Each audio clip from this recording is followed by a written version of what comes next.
Hello, and welcome to Stories Sustain Us, the podcast where we explore inspiring stories of individuals who are making a meaningful impact on our world.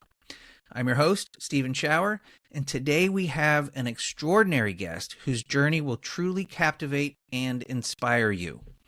Joining us is Jordan Vexler, whose story begins in San Antonio, shaped by a deep sense of community. From her unique self-designed major at Rice University to her transformative experiences in Latin America, Jordan has cultivated a passion for social justice and sustainability that drives her work today. In this inspiring episode, we'll explore how Jordan's innovative approaches to community development, consumer financial education at Texas Appleseed, and the complexities of the rose industry in Ecuador highlight the importance of cultural sensitivity and simple solutions in fostering sustainable communities. We'll also delve into her family's legacy in metal recycling, a critical yet often overlooked component of sustainability. Jordan will share how community engagement, advanced technology, and the circular economy play crucial roles in reducing carbon emissions, saving energy, and shaping a more sustainable future. Let me tell you a little bit more about Jordan, and then we'll jump into this interview. Jordan Vexler is the Chief Operating Officer of Monterrey Metal Recycling Solutions in San Antonio, Texas. She is an active member both regionally and nationally in the recycling industry's trade organization, REMA, and she champions industry modernization and advances to promote safe, economically sustainable, and environmentally responsible practices.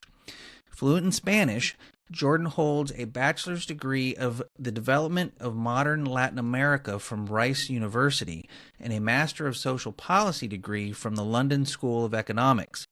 Jordan is passionate about educating the public on the critical role metal recycling plays in protecting the Earth's atmosphere and preserving its finite resources.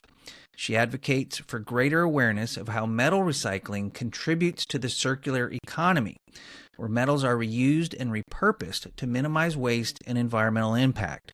Her efforts aim to inspire individuals and businesses alike to see recycling as a vital component of global sustainability. Since joining Monterrey Metal Recycling Solutions, a fourth-generation family-owned business founded by her great-grandfather in 1916, Jordan has implemented significant changes to further enhance the company's commitment to operating an environmentally responsible, state-of-the-art metal recycling facility. Now, get ready to be inspired by Jordan's unwavering commitment to making a positive impact and her insights into how we can all contribute to a more sustainable world. Here on Stories Sustain Us, where we are inspiring action through the power of storytelling. All right, well, welcome, Jordan. Welcome to Stories Sustain Us. How are you today?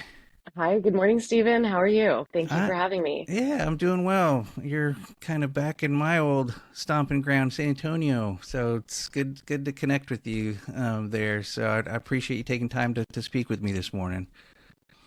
Well, likewise. I have the Riverwalk right behind me.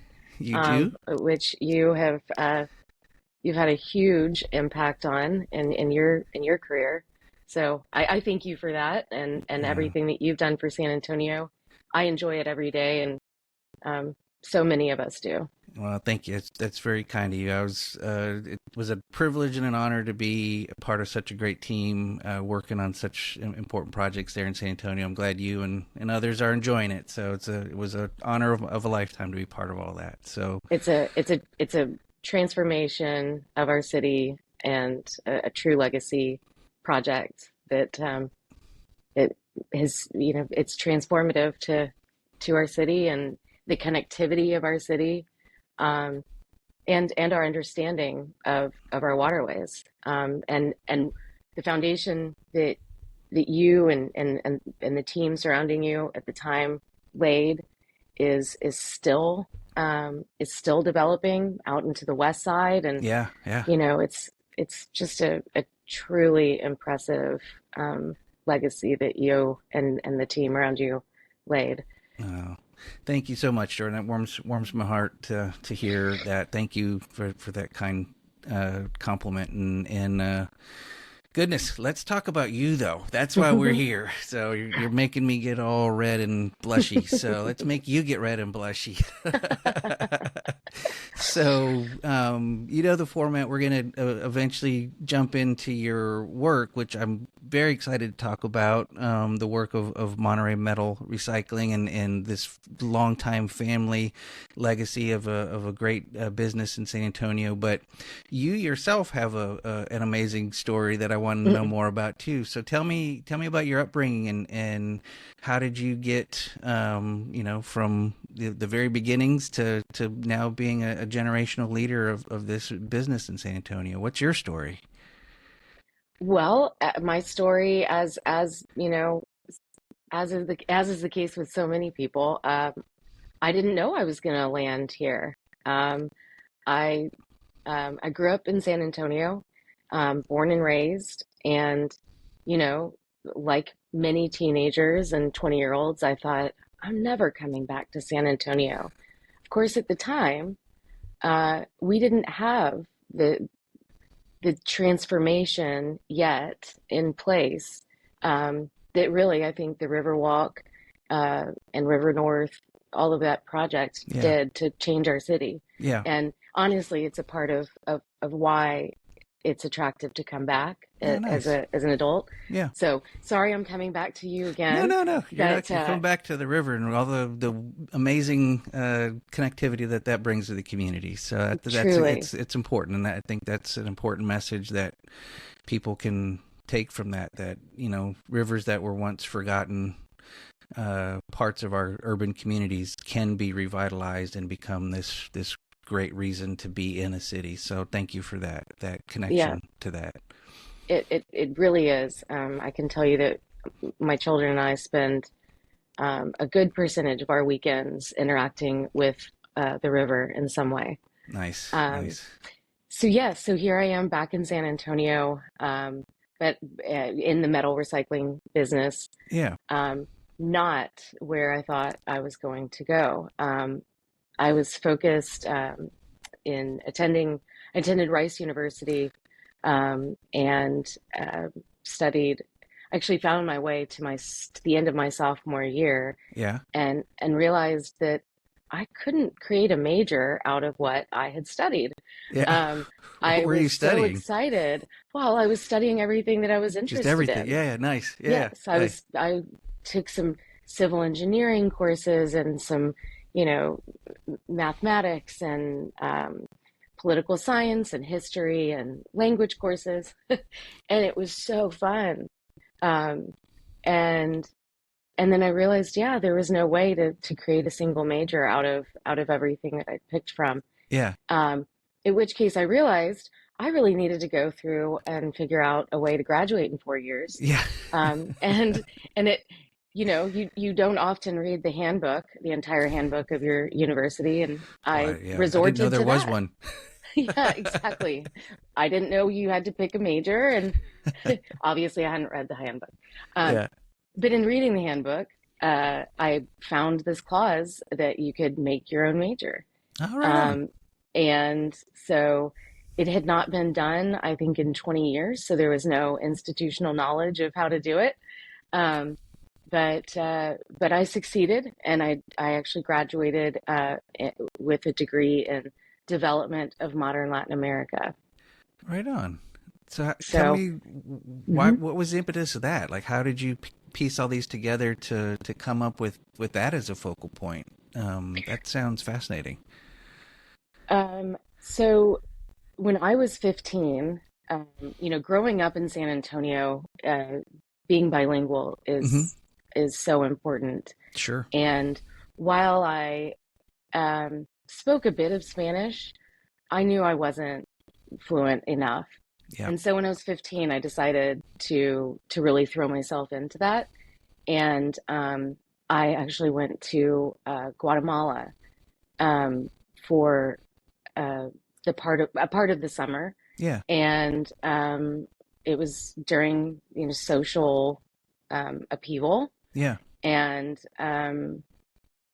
and I became really passionate about Wow. the plight of Latin American countries, and the interaction of the United States, particularly with Central America Sure. at the time, and so I just the aspects of poverty reduction and um, the sensitivities around development and aid work, um, all of those things became very um, compelling to me. Yeah.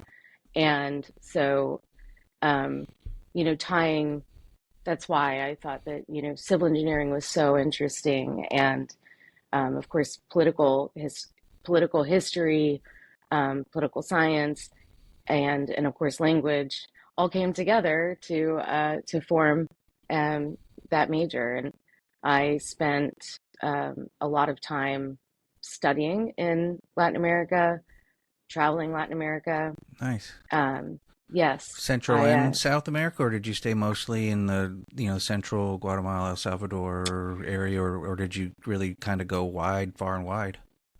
I did. I went far and wide. Central Nice. America was certainly my first soiree, and really developed my passion um, Yeah. for indigenous culture and Nice. um, colonization. Yeah. And That's a thing. yes, it is.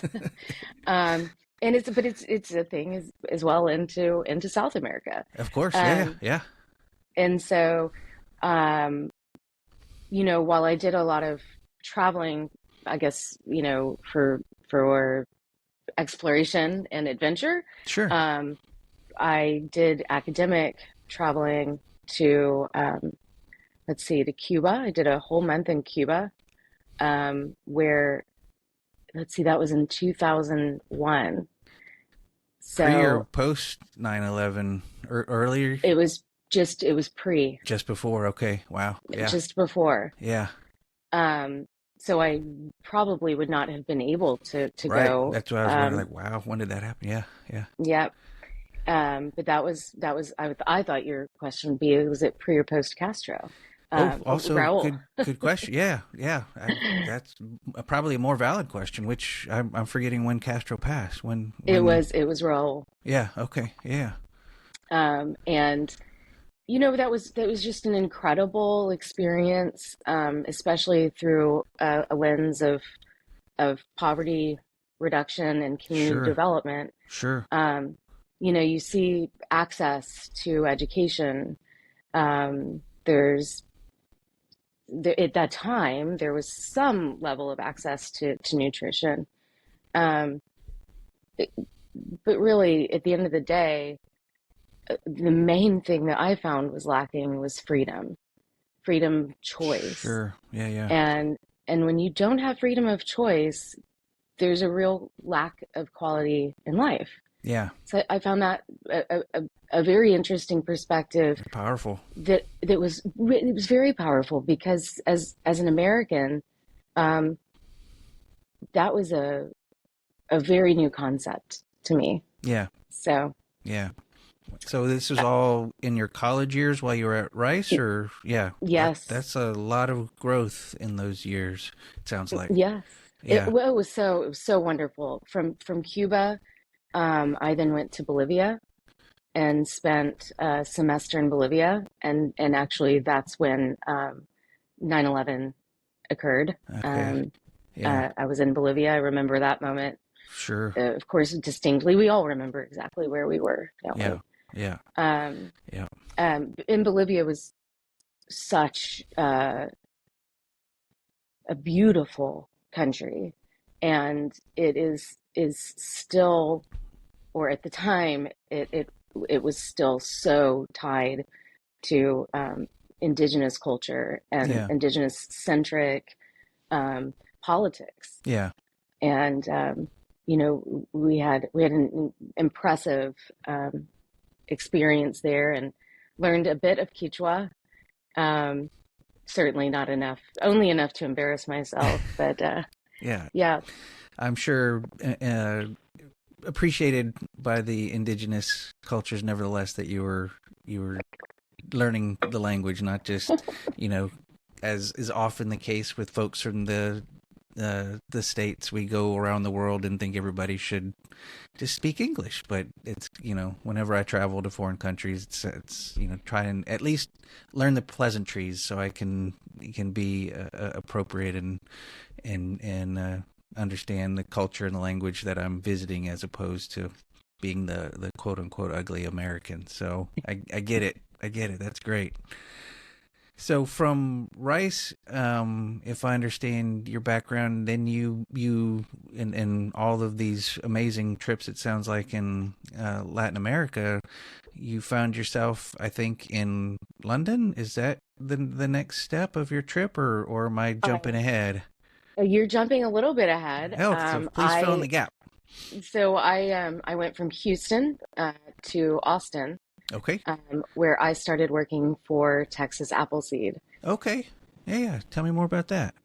So Texas Appleseed is part of a social justice network of, at the time, I believe 15 states, state-based centers, Mm-hmm. and it's focused on uh, it's a social justice not-for-profit Yeah. that advocates for poverty reduction and consumer transparency and immigrant rights. Okay. So, amongst others, Yeah. Yeah. other topics. Yeah. So yes, at the time, I really focused on access to consumer beneficial financial products. Um, so, while there could be some low income products Mm-hmm. in the marketplace, they oftentimes occurred huge fees that were quite hidden. And unless you were a very educated consumer of financial goods or Sure. user, Sure. um, you were probably in a less beneficial situation by using those accounts than you would be by maybe having your cash in your pocket or under your bed. Sure.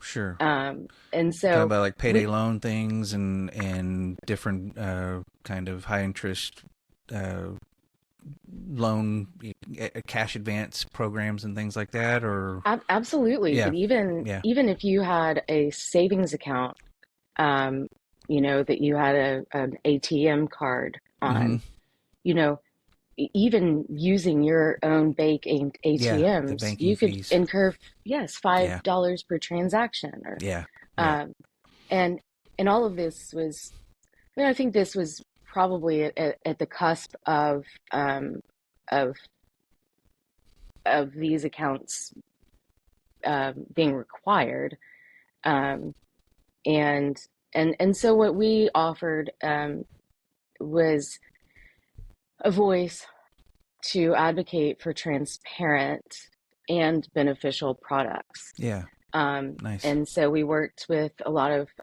credit unions and a lot of actually big, national financial institutions, banks. Yeah, Um, and it was wonderful. We had some great success, and it was really well received. And of course, then came the financial education piece that yeah. community partners uh, worked really hard to roll out. That's actually still, I mean, it's still a huge passion for me, Nice. and I've been able to carry that into my current job at Monterey Iron, and in making sure that everybody has access to a financial institution. But we can Nice. go into that later. Yeah, yeah. So what's the next step then from Appleseed? Is yeah, So I was just so fulfilled by the work, yeah, and most of my colleagues at Texas Appleseed and throughout the Appleseed network were, had a policy masters, which I yeah. believe you do from LBJ. I do. I do. Yeah, Um, yeah, my first boss at Texas Appleseed, also graduated from LBJ, yeah, um, and um, with the continuing the itch to travel, um, and I have to be honest, and also a 1 year program that didn't require GRE or is it GRE, right? Yeah, Or the GRE. Yeah, yes, yeah, yes, it yeah. didn't require the GRE. A graduate Um, something. I don't even know what it stands for, but it was you needed to take it. You needed to take the yes. test. So. Um, and I found that the London School of Economics had a program that I, um, was super interested in, social policy and planning in Nice. developing countries. So Sounds they've very since aligned. shortened. Yeah, Yes, they've yeah, since shortened the name, yeah. but yeah. So I did the hardest year probably of my life, and the reason for maybe still academic nightmares. But it was a wonderful experience, Yeah, and I was surrounded um, by peers from all over the world, yeah. I'm sure. and again, that perspective um, really empowered me to, I guess, feel more exposed to more perspective and more perspectives from different cultural Yeah, perspectives and different socioeconomic and historic backgrounds. yeah. And It's so important, that exposure to other cultures and other backgrounds, and that's such an important thing that I think many people miss out on. And so yeah, kudos to you for jumping on that opportunity. I mean, what a great way to expand your mind and your life. well, it's a real, I think from an American perspective, it's very hard to understand the complexity of the layers of civil strife or Sure. poverty or you know of the developmental state Yeah. of different countries and communities. Yeah. And so I really approached it with a lot of sensitivity, Yeah. um, to try to understand as opposed to what the American style had been, and perhaps has been, continues to be, is sort of superimposing Yeah. Let it. a model and a judgment. Yeah. Let us tell you how to do it right. Hmm. As opposed to learning what might work best for you and in your culture and in your community. Yeah. Yeah. Exactly. That is still sadly probably a predominant American model of how we conduct not only probably foreign relations, but how we probably still run things in a lot of our federal, state, and local governments. Of let us tell you how to do it, as opposed to getting in with the communities and listening and trying to be of service, as opposed to just let's tell you how to do it right. Right, whatever you know whoever's in charge thinks that means. So Hmm. yeah, Hmm. I appreciate your perspective on that. I think that's another really significant way of looking at the world, of listening and learning from others and working with, as opposed to trying to dictate to. That's a great perspective, I think. Well, again, I mean, I think the Cuban experience of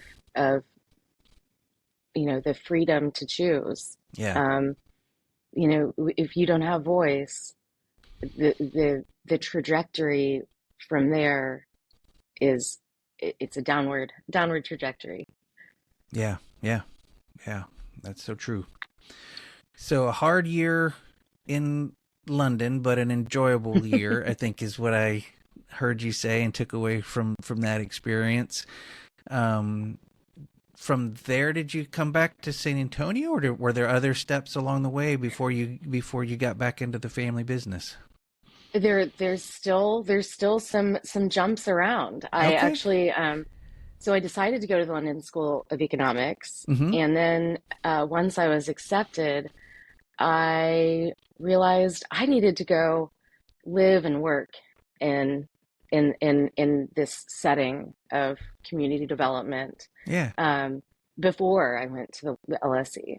Okay. So at that point, I moved to Ecuador and I started Okay. working for an organization called CMUS, and it was a dual program, organization, I should say, that on one hand it funded the community development work that they did by um, bringing in students from Washington State University, I believe, Yeah. um, to become familiar with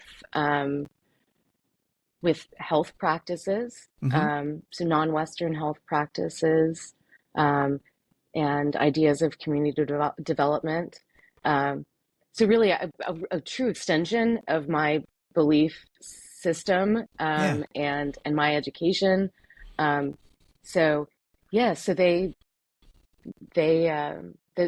was my first exposure to CMS, and in that exposure, I was working more on the community development side, and assisting them on some of their projects. I found it really interesting, that one of the best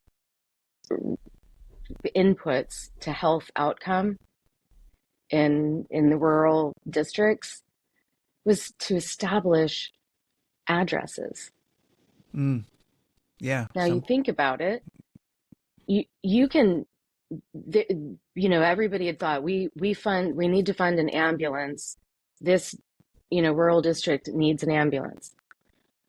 So they all had ambulances. They had, emergency services, but the emergency services were only as good as they Yeah. could get to the Where do you go? location they needed to be. Wow. And, Yeah. we'll turn at the house that has the red door, and not that red door, the one that has two pigs out front. Right. And Right. Yeah. Something yes, so simple, but so important. Wow. That's a great insight. That's a great yes. insight. Yeah. So that was a project that I assisted them with, and again, what a reality check Yeah. that um, that having an address can save a life. Yeah. Um, you can have an ambulance, you can have the professionals, but if you don't have an address, the likelihood that they're going to be able to help you Yeah. is Where to go? Yeah. No, yeah. that is, again, probably coming from your upbringing in San Antonio. Just, I guess my imagination is who doesn't grow up with an address? Who, those maybe Western benefits that we have experienced that other parts of the world may not have. To kind of come to that conclusion was, I imagine, a bit eye opening. At least the story that's happening in my head about that is like a wow moment of this is such a, a fundamental thing for someone to have a home, a place that can be identified so that Hmm. emergency services can go help you when needed. I mean, that seems something we may take for granted, at least in my upbringing. Yeah. It definitely is. Yeah. Um, and so my experience with CMUS and working in these rural areas with them actually led to my master's degree, uh, dissertation. And so I wrote on the rose industry, the Okay. cut flower industry, Okay. primarily roses in Yeah. Ecuador. Um, so the rose industry was thought of as a great rural economic development project, and it was invested quite heavily in, to be transformative Yeah. for the rural areas. Um, and interestingly, because there's not much of a cash economy Sure. in these rural areas, and certainly women were domestic producers. Sure. Um, Again, not non-cash driven, Mm-hmm.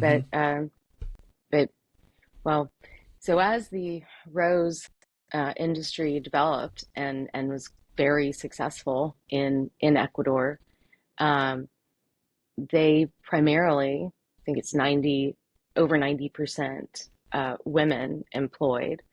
And and we saw the transformation of these rural areas. And it's you know, again, an impact that you maybe wouldn't expect coming from our perspective. Yeah. Women were earning money for their first time. Sure. Um, and you would think, I mean, one might think that that would be a straight trajectory to success for all of these families. Well, in fact, it was a much more mixed outcome than that. Yeah. There, you know, you had 18 wheelers hauling across the country and spreading the AIDS epidemic through the Oh, country. wow. Yeah. Um, Wow. you had women working with chemicals and coming home, uh, where, you know, the practice is not to shower every day, um, coming home with such chemicals and breastfeeding, And for sharing, yeah, example. spreading. Yeah, And yeah. and and so Wow. Yeah. there was some infant mortality impacts, Yeah. um, and and there was nutritional impacts overall because women were so important to the you know, the production of their you know, The self-sustainability in food. food Sure. and Sure. everything. Yeah. And so bringing water, you know, back to the house, um, all of these things just all of a sudden crumbled, and the Wow. older generations weren't able to keep up. So, you know, grandfather and, you know, grandfather and great grandfather, grandmother and great grandmother weren't able to provide what these young women who were now employed outside the household for Yeah. 12 hours a day Yeah. could do. Wow. So, you know, just Yeah. again, a All these really unintended interesting consequences. perspective. Yeah. Yes, Yeah. yes. Um, so that's what I majored in, and then I returned to Ecuador, worked for CMAS again, and then after having received my master's, I was teaching the students from Washington State, and that was just an incredible experience, Yeah. to share my passion and travel all over Ecuador, you know, visiting with shamans, visiting with completely different models of healthcare delivery, um, and and seeing just how effective these non-Western models could really be. Yeah. That's incredible. Your journey is, I could keep talking and diving deeper into all of these facets of sustainability, because that's everything you've been talking about are these economic and social and environmental justice aspects that all come together in the concept of sustainability. It's not just, you know, climate change and clean air. It's all of these other human factors that if we can't come together and figure out how we can have more sustainable economics and how we can have more, you know, social justice in the world and equity and all of these other things that aren't often top of mind when the word sustainability comes, you know, into the topic.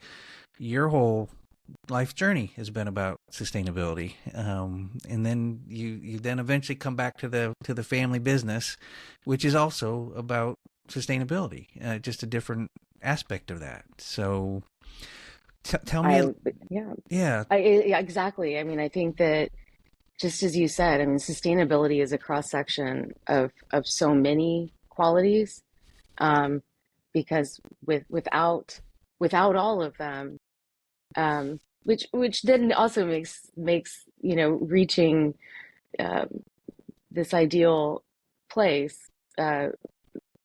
maybe terribly complex to get to. yeah.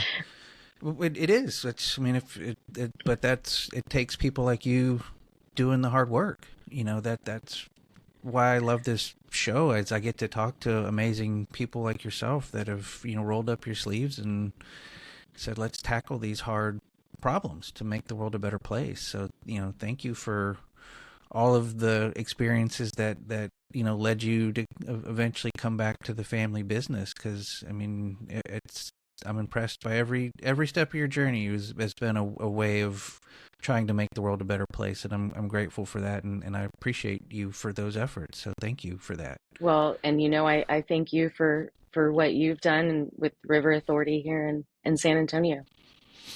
Well, thank you as well. Now let's jump into the family business. Want to make sure we're given some adequate time to that as well, because that's an important story. So you are now the fourth generation leading a family-owned business that was started by, was it your grandfather, I believe? My great-grandfather. Great-grandfather, yeah. Well, that'd be the fourth generation. Yeah, missed the math there in my head. So tell me about the founding of the business and what it is, and then let's transition after that into what it is you're doing there to keep this business modernized and making the city of San Antonio a better place.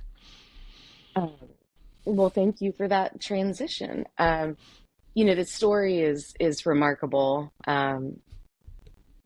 My great grandfather immigrated from Eastern Europe, and thought he boarded a ship thinking that he was coming to America, and he ended up in Canada.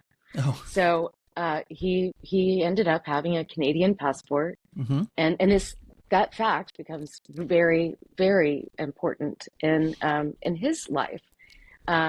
So he eventually moved down to Texas, and then started going between San Antonio, Texas, and Monterrey, Mexico, Okay. picking up discards along the way and trading them in each city. If you can imagine, with a horse and buggy. And he was gathering, metal, at the time, bones, rags, all of these things had value Everything had a reuse value, yeah. in 1895, 96. Yeah. So this was also during civil war, I guess, a war in Mexico, and Pancho Villa stopped the train that my great grandfather was on, and as the story goes, everybody was loaded off the train, and all of the Americans were shot. Wow. But because my great grandfather had a Canadian passport, he lived. Yeah. And so here I am. So here you are. Yeah. Wow. Yes. Yeah. So he ended up settling down in San Antonio, founding our company here in San Antonio on the near west side of downtown initially. Mm-hmm. And I had been, my father worked, my grandfather, my father, now me, and my brothers, all worked together there. I had been working between Ecuador and coming to Monterrey Metal Recycling Solutions. I had been working in Appleseed again at the national policy level, and I just came to realize when a policy was enacted or adopted, that we had pushed for this legislation so hard, and it was the best success of my life, of my policy life. And I looked around, and all my colleagues were so happy, and they were thrilled, and I felt like, oh man, there should have been more. We should have gotten more. Mm-hmm. And I realized that the policy world was not going to be happiness generating for me. There would always be a kind of that missing puzzle piece of never enough. Policy. I get that. Yes. Even in the biggest wins, I can relate to that feeling you've described in some of the policy victories I've been a part of in my life. There's always the celebration tempered by the, we didn't solve it all. So there's, right, right, Yes, right. exactly. And I want to solve it all, Sure. sort of a person. And so I found, and I was very thankful to recognize that, you can't be, that's not a sustainable, Hmm. um, way to live a professional Yeah. On career. a personal level. Right. Yeah. Yes. Yeah. So, it was at a wonderful moment when my grandfather and my father were working together. My grandfather would have been in his 90s at the time, and I felt like it was a wonderful time to take advantage of exposing myself at least to the family business. Yeah. Um, my dad had asked me pretty much every single day of my life Yeah. to please come work with him. When are you coming home? And Yeah. yes, absolutely. When are you coming home and when are you going to work with me? Yeah. We would work so well together. Yeah. And, I I still had the eye roll through my through my 20s. And then I said, "You know what? I'm going to try this for a year." I had not grown up with much exposure to the metal recycling facility. Yeah. And so it was a whole new thing. But as you've pointed out, and what I found in that first year is that I could really satisfy so many of those interests and passions Yeah. through being an employer, and particularly an employer in the recycling sphere. Yeah.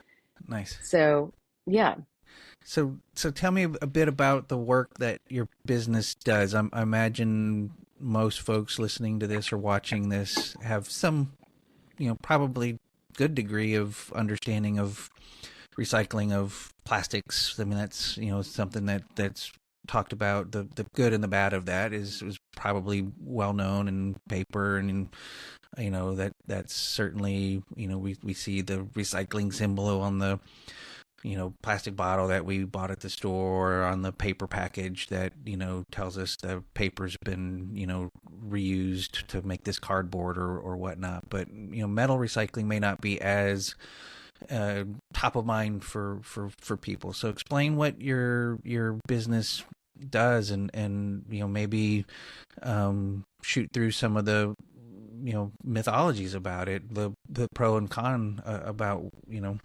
the work that you do these days now. yeah. Well, it's a really great way to introduce the topic because, interestingly enough, metal recycling does not have that little symbol. Right. Um, the metal that we interact with every day is, probably 60% of the metal we interact with is recycled. Your aluminum can that you pick up today, 60 days ago, was somebody else's aluminum can. Yeah. Um, and 99% of it transferred over. Um, but I like to first point out to people what is metal around them.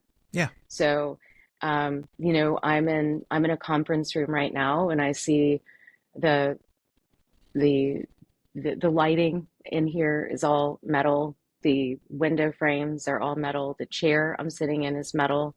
The table has a metal frame, and there is metal inside of the flooring and the walls all around me. Mm-hmm. So really, it's the primary uh, volume and mass of this space. And when you drive on the highway, I challenge people to just go through their commute one day and recognize how much metal they're interacting with. Yeah. Yeah. Um, and I think that it really surprises people. Um, so from that departure point, metal reaches its end of life, just like any product. And similarly to a plastic bottle being consumed, um, metal needs to be gathered and processed. Yeah. Now, most of the metal products that are obsolete or have met their end of life are way too large to be collected in our metal bins and or in our recycling bins in our alleyways or by our municipal solid waste. Yeah. And so um, we are the original recyclers. This concept of metal recycling, like I said, came about in the 1800s, and um, and so we created a value stream back over 100 years ago Yeah. to making sure that metal is driven back into the circular cycle of consumer goods. Yeah. Well, I love what you just said. You were the original recyclers. I mean, that's like a brand tag you should just hold on to, because it's true.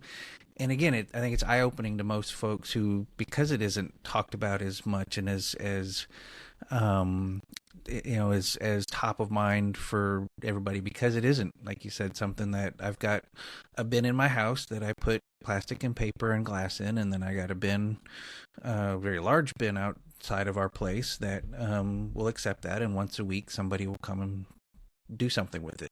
But the metal you're talking about is end of life through demolition of a building, maybe, or a vehicle, or these larger items that someone isn't necessarily coming to pick up from my home or apartment. So am I telling that story correctly? Absolutely, absolutely. And in fact, the metal recycling or the metal that ends up um, in residential recycling bins Mm-hmm. does end up at a metal recycling entity Get like separated ours and sent there, right? th throughout the country. Great. So while it just takes another step to get Yeah. to us and back into the metal stream. Um, so from us, and I guess the other way that metal is generated is through the manufacturing process. Mm-hmm. So the the the waste pieces that are cut, perhaps, or the off-spec pieces, that's also a large generator of metal for recycling. So metal comes into our facility from all of these sources, and we what we do is we demanufacture. So So tell me our about that. process, Explain that. Yeah.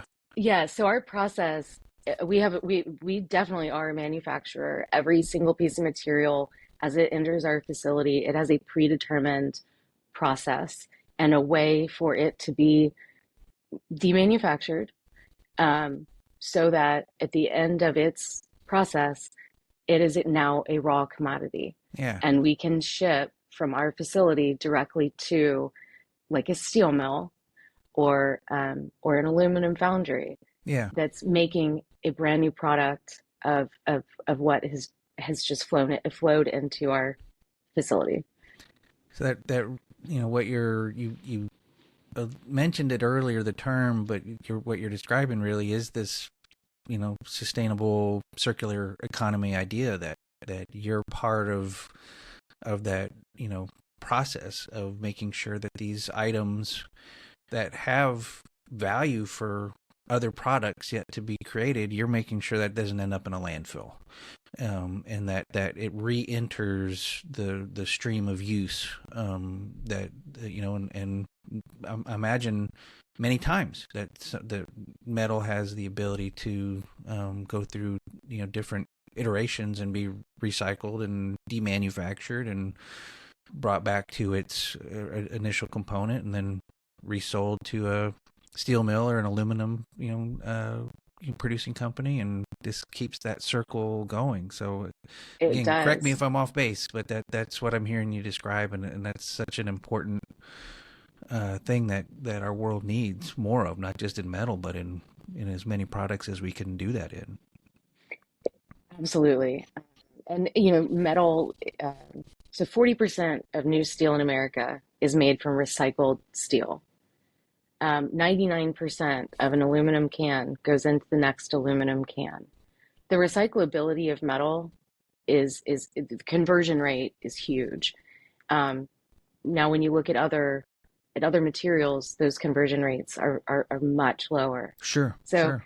That's I love, value. I really take pride in being, interacting with a material that is so easily circular. Yeah. Um, and in recycling, we then reduce tons of carbon emissions Yeah, I was that going to would ask have you to about that. do That there's with a the mining. yeah, that's where it comes from. I Yes. was like, there's got to be a carbon footprint reduction in this process. So yeah, tell me more about that. Well, let's see. Producing new steel from recycled metals is 60% less energy, and it reduces carbon emissions 58%. Yeah. I have to read that fact. I mean, that's incredible. No, this one also just blows my mind. The recycling of steel from automobiles alone saves the equivalent energy necessary to power 18 million homes every year. No kidding. That's amazing. That Yes, that's eye opening. Wow. it is. Yeah. And also, when we talk about rehoming of manufacturing, Yeah. um, and you know, bringing that economy or economic production back to our cities, Yeah. back to the United States, you know, the production of new steel, new metals in the United States is certainly, a part of that process. Sure. Well, and just the employment process as well that you your company is bringing to the San Antonio communities. You're part of that process and everything as well. So this is all good news story that I'm so grateful that our mutual friend Leslie, put us in touch so you could come on and tell this story. So, um, a, a question I wanted to ask you about, as we're into the work that you're doing is I understand, from Leslie tipped me off on a little bit of a few things, which I appreciate. But how have you adapted to meet, um, environmental and community needs? Because I can imagine over the century plus, that your family business has been operating, there's been changes in, how do we look at the environment? How do we take care of our community that we're in to make sure that the demanufacturing that you're doing is contained and healthy for the community that you're living in as well. So how have you adapted and grown over the years to not only provide this amazing service, but do it in a really positive way for the community? Yes. Um, well, my family is now four generations in San Antonio. So, our community has always been at the forefront of of our ethic, I suppose. Sure. So reinvesting in our community and supporting organizations all around us, um, like I said, is been a huge focus of our company, but also our personal time. Um, that said, you know, adapting to to process metal has a whole lot to do with the metal that you receive and the way that it is received, I Mm-hmm. suppose. And that, backing up another step, has to do with the way that our consumer goods are designed. Mm-hmm. Sure. And, you know, unfortunately, our consumer goods are not designed for recycling or for their end of life, being, having the end of life in mind. Yeah. Yeah. So um, that's something that I advocate for, and wish that there was more advocacy for that. Um, so that said, a lot of metal is not easily demanufactured or deconstructed. Yeah. If you think of appliances in our household or our vehicles, they all have, I don't know, they have multiple kinds of metal and other non-metallic Sure. um, uh, materials. And so, you can't melt different metals together and come out with a product. Yeah. Makes sense. And yes, and so you come out with a sludge. Um, and so the most important thing about recycling properly is the separation of all of those different metals. So we have been able to invest in the development of a lot of technology to be able to sort all of that metal into its own category, and again, be able to return all of those metals to to a raw material that can go direct to a consumer. Yeah. Um, and it's a very impressive process to people. Um, and interestingly, fun fact is that the metal or the technology used in our industry is similarly used in the foods manufacturing industries. Tell me more about Because, that. Yeah. well, um, most of the equipment used to produce food is metal, Mm. and Yeah. and so all of their QCing processes look and try to Yeah. find Quality any control for somebody who doesn't know what QC means, right? yes, Yep. any of their quality control methods Yeah. um, or are looking for any trace metal goods, or metal in In their food the food, right? product. They're looking Yes, for it to make sure it doesn't get in the final product that's shipped out, because you don't want to, bite into whatever you're eating and find a little piece of metal. That same technology then is what you can use to look for it, to separate it and put it back into the recycling stream. exactly. That's They're recovering it. that's wonderful. We're recovering it. Yeah. Yes. Yeah. And and of course the scale is very different. Sure. Their equipment is like this and ours is like this. Sure. But it is similar. That makes a lot Or of sense. it's the exact same. Yeah. No, that makes a lot of Yes. sense. Wow. Yeah. Another tie And I wouldn't have known about or seen, but that makes a lot of sense. Yeah. yes, that's why you don't bite into the paddle of their blender, of Yeah. their industrial blender every now and then. Thankfully. Yeah. Yes, yes. Um, so yeah, and another thing is we use a lot of magnets and a lot of different kind of magnets. Mm-hmm. We use permanent magnets and we Makes use sense. electromagnetic magnets, and we use a thing called an eddy current. Now, I think most of us are really familiar with magnets that attract steel, um, and that's why it will stick to our magnetic refrigerator. Yeah. Um, but you know what? Some stainless steel is non-magnetic. That's the Yeah. higher quality, Yeah. and you cannot stick a magnet to some higher quality stainless steel refrigerators. Yes. But anyhow, I digress.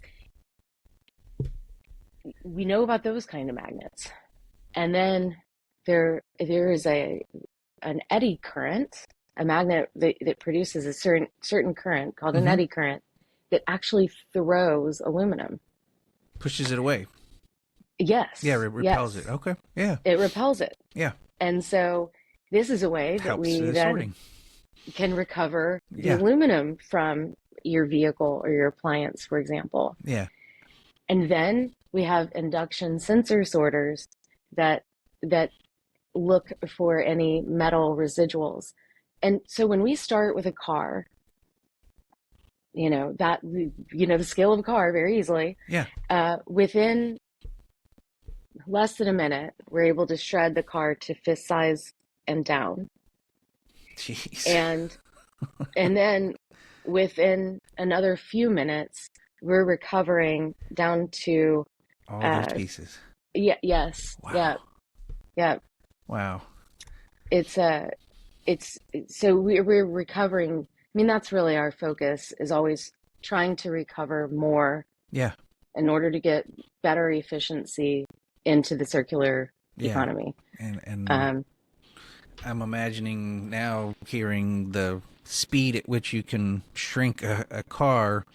My goodness, I imagine the people that work for you and with you, safety has to be top of mind every day of every moment because the equipment that's shredding a car that fast is not something that a human wants to interact with in any way. So I imagine safety is a paramount of oh, everything that absolutely. you have to do. I mean, it makes obvious sense, but just imagine the scale of the machinery you're working with. Is that something that you and your team around you has just got to make sure that everybody is always safety.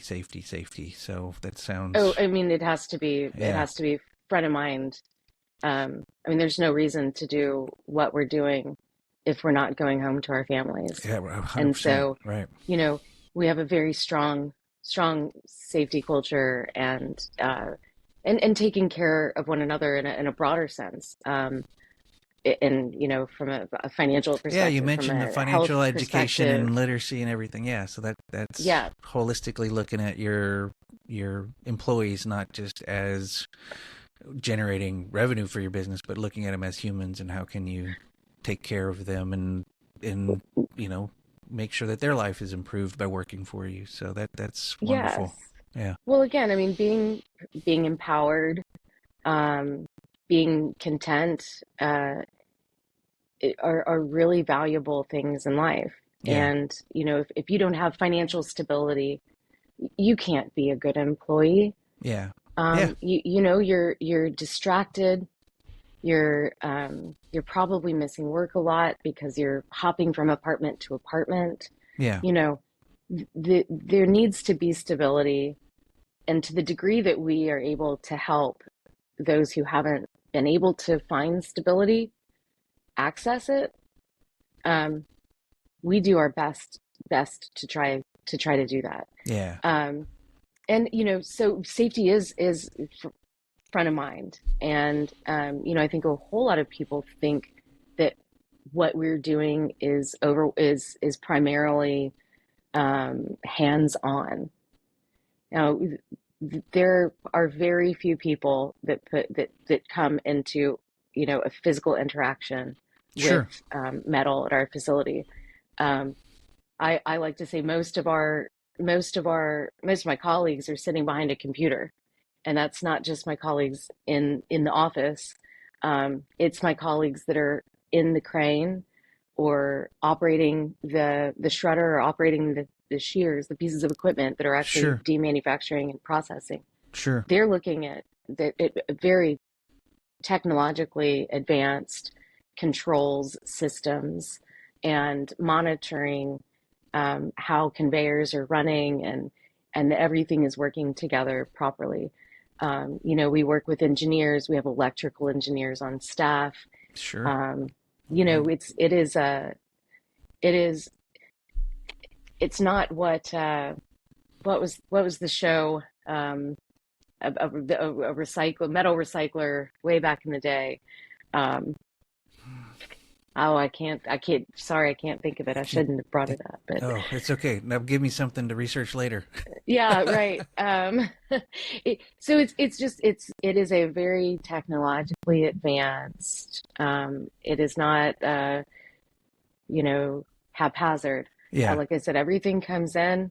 It has its predetermined way of being demanufactured into a raw commodity, yeah, and then we're shipping directly out to consumers on a constant basis. So we yeah, ship by rail and by truck, um, and you know, the vast majority of our product um, is consumed in Mexico and the United States. yeah. Nice. Well, Jordan, I know I want to do a little time check because we're at about an hour, and I could just keep diving into more and more of this because it's so fascinating, and I really appreciate how clearly you explain what is obviously complicated work that's happening in this demanufacturing process. I appreciate how you really made it easy to understand. So thank you for that.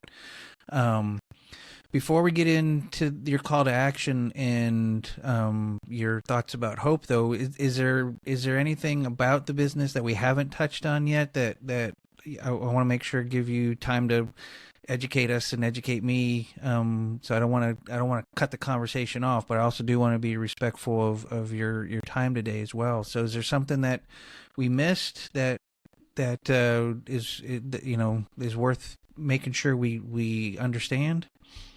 Well, I guess I think something that I would point out is while it's not um, an attractive process, perhaps, um, Beauty's in the eye of the beholder. beauty's in the eye of the beholder. That's right. You know, it is it is a it is an incredibly beneficial Yeah, process to have in our communities. We can only be as carbon efficient as we are close to the source of the product, of the absolutely. byproduct. Yeah, yeah, And so, um, and so being metal recyclers throughout the country are located in um, urban areas. Part of that is also derived from the fact that most of these companies were established so very long ago. And so they have a long history in our communities. yeah, The other benefit and tying to rivers, I like to point out that when we do river cleanups and picking up trash, you're not picking up metal. You yeah, know, metals because of the value stream that they have, they are not ending up in our creeks. It's not like mattresses on the side of the road yeah, because we have a predetermined place for these items to end up and people to actually be paid for them. yeah, So it's a really it does so much more to for our communities than one can really imagine. Um, and we have to think like everything that we are recycling has has been in daily interaction with you, me, you know, and that's why I like to point out just how much metal we consume in a day, yeah, yeah, interact with, yeah. and we're not throwing it in the trash. I appreciate how you started the conversation about just describing the room you're in and how much metal there is, and as you were talking, I was like, oh yeah, there's a whole lot of metal in my room too. I mean, I again, those out of sight, out of mind things that I think this episode's going to help people open their eyes to and see that metal and the ability to have it part of the circular economy and be recycled and reused continuously is such a critical component of sustainability. And something else, as you were talking about locations in urban areas, part of what breaks down circular economies, as I understand it, is transportation costs. And can you get the materials to be reused and recycled, and can you export them to somebody else to use? So your location there, by highway and a rail line in an urban area, is where you need to be. It's where you get the source material, and then you have access to, at a relatively low cost, export the raw materials back into the system. To put a metal recycling place out in the middle of nowhere, so to speak, might diminish its circular economy benefits because it adds then to transportation costs and all those things. So all these different pieces come together, and you guys, by all accounts, are an amazing example of how to do it and how to do it well, and how to do it right. So thank you so much for coming on and educating me and Well, sharing your tremendous personal story, but your family's business story. I mean, I'm really grateful for your time today. No, thank you. Thank you. It's I don't I don't often talk about myself. So and so it is I mean I am reminded on a daily basis that I get to do really my life's goal, my life's work every day. And, me and my colleagues go home knowing that we've made a difference in the world Yeah, every day. yeah, And, that's so important. like we say, it's for a better San Antonio, for a better world. And it's a wonderful pleasure. And it's a pleasure to work with my family, and it's a pleasure to work in this sphere. Well, it's that rings true with everything how you've described it all. I mean, you just exude that you enjoy what you do, and that you know fundamentally it's making a difference to your community and to the planet. So thank you for that, Jordan. And Thank you. so now's the time of the show where you get to ask people or encourage people to do something. What now that someone's listened to this or watched this and hopefully are as inspired by it as I am, what do you want them to do? What's your call to action? Can they support your business or support whatever it is that you wish for them to go do now? I'm certainly not on today to promote our company, but I definitely promote recycling. And I mentioned design for recycling, and I think that that has a real tie to our behavior as consumers. Mm-hmm.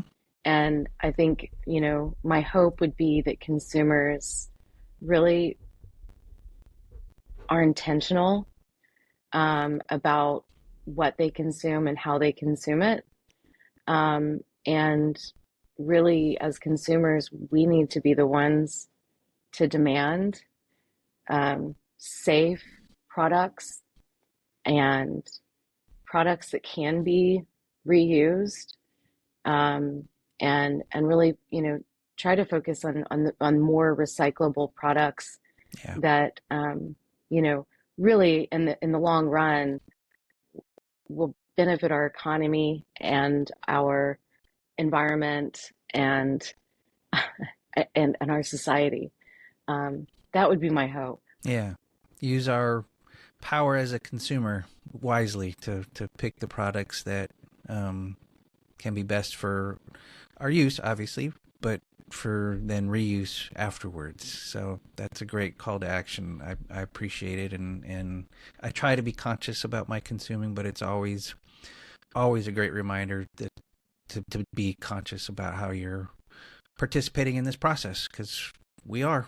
It's not just the manufacturers and not just folks like you who are recycling, doing the deconstruction work, but it's all of us as consumers have a role to play. So that's a great message. Absolutely. So when you purchase something, everything has an end of its life. And so I think challenging people to think, what does that end of life look like for this product? Could I make a better choice? I think just taking a split second to think of that Yeah, is helpful. wonderful. Well, thank you for that call to action, Jordan. I will put your business contact, information on the show notes. Since you weren't, necessarily promoting your business, I want to promote it, so I'll make sure that people have access to it on the show notes and have a way to learn more about you as well and the great work that you're doing there in San Antonio. So, and now on to the hope questions. So I ask everybody the same three questions about hope, and this idea that hope is a vision for a better future and steps that can be taken to get there, and that we feel we have a sense of agency to accomplish it. Won't be without difficulty or challenges, and we might fail, right? But we have this vision and an idea how to get there, and a sense of agency that we can do something about it. So Jordan, I'll ask you three questions, and just give your your first reaction to it. You don't have to think too hard or long about it. Just what do you think? So, the first question is, what is your vision for a better future? It can be for you personally or professionally or for the world. Just what's your vision for a better future? Hmm. Well, my vision for a better future, I think, would have to be based on the complex understanding of outcomes.